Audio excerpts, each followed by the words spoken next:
Bon alors, on vient de lire ce texte sur Bab el-Oued, le retour d'Amina à Alger. Franchement, ça m'a vraiment parlé. Ah oui, ouais, en tant que franco-algérien, tu vois, ce lien avec une terre qu'on connaît surtout par les histoires de famille, bah c'était très fort. L'idée là, c'est d'échanger un peu sur ce qui nous a marqué. C'est vrai que c'est très juste comme description de Bab el-Oued. On sent bien l'ambiance, les sensations. C'est ça? C'est pas juste une image d'Épinal, quoi, c'est vécu. Alors, qu'est-ce qui t'a sauté aux yeux en premier? Ben, pour commencer, la description des odeurs, tu sais. Le parfum du café mort mélangé à l'iode de la Méditerranée. C'est fou comme une odeur Ah oui. peut ramener autant de choses, même une mémoire qu'on t'a transmise. Hmm.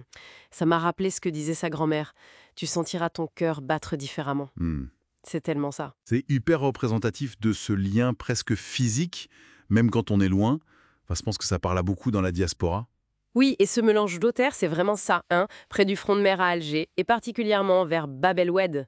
Mais ce qui est bien vu dans le texte, c'est que ça va au-delà de la simple carte postale. Exactement. C'est le premier truc sensoriel qui la reconnecte vraiment au lieu. Un peu comme un déclic identitaire. C'est ça, un déclic.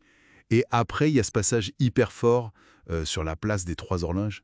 Ah, le moment où la vieille dame l'arrête. Oui, Ya Benti, tu es revenu. Tu as les yeux de ta grand-mère. Allah yarhamha. Ouais, c'est une scène poignante. franchement, j'ai trouvé ça bouleversant. T'imagines te faire reconnaître comme ça par quelqu'un que tu connais pas juste à cause d'un air de famille des décennies après? Hmm. Ça montre bien l'idée du quartier comme une famille élargie qui n'oublie jamais ses enfants. On sent bien l'émotion d'Amina à ce moment-là. Oui, c'est vrai que c'est très Ouma, cet esprit de quartier soudé où tout le monde se connaît, où les familles sont là depuis des générations. La mémoire collective est forte. C'est ça. Mais ce qui rend la scène si intense, c'est peut-être moins la reconnaissance en elle-même qui peut arriver là-bas, que le choc pour Amina. Ah, bien vu. Elle, qui vient de l'extérieur et qui redécouvre ce lien direct, presque, ouais, viscéral. C'est super nuance, ça. Et cette place, justement, les trois horloges arrêtées, c'est une image puissante dans le texte. Oui, L'interprétation du grand-père est magnifique.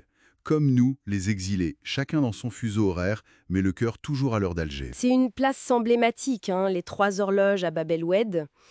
Et c'est vrai que ces horloges figées, au-delà de la métaphore de l'exil qu'ils donnent, Oui. Mhm. ça peut aussi symboliser une sorte de temps propre au quartier.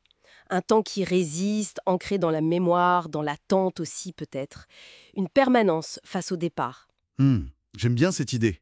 Ça capture parfaitement ce sentiment de décalage et en même temps de lien hyper fort qu'on peut ressentir.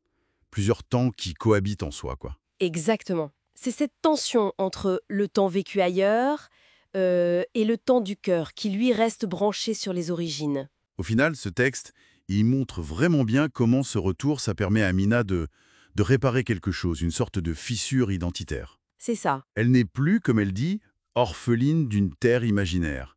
Elle trouve enfin une adresse, Bab el-Oued. C'est une belle image de réconciliation. C'est tout à fait une histoire de réappropriation.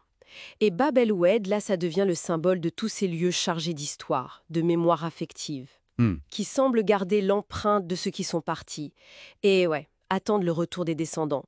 Ça montre l'importance des racines, de cette famille élargie qu'est le quartier. Ça, c'est puissant comme histoire. Une appartenance qui se ressent par les odeurs, les rencontres, les lieux eux-mêmes. Et ça nous fait réfléchir, hein. Combien d'histoires comme ça attendent juste d'être vécues ou racontées, simplement en retournant là où se trouve une partie de notre propre puzzle.